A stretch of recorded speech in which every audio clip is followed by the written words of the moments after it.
Alors le projet de budget pour 2026 est sur la table et on ne va pas se mentir, ça va toucher directement au portefeuille. Courses en ligne, fiches de paie, santé, allez, on décrypte ensemble ce qui va changer concrètement pour notre argent.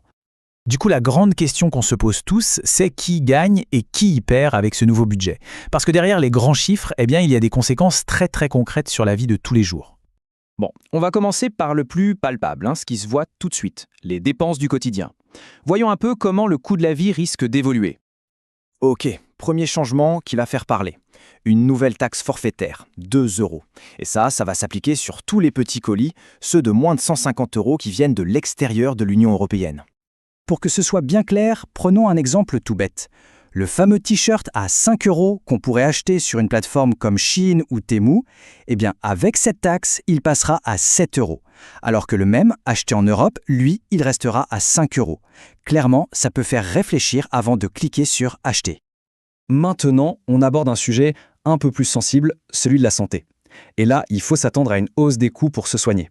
Pourquoi ? Parce que le budget prévoit de serrer la vis et pas qu'un peu sur les dépenses de santé. Concrètement, qu'est-ce que ça veut dire ?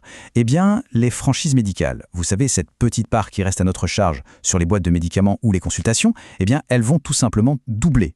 Et les plafonds annuels, eux aussi, vont grimper. Le résultat, il est simple, il faudra mettre davantage la main à la poche chaque année avant d'être totalement remboursé.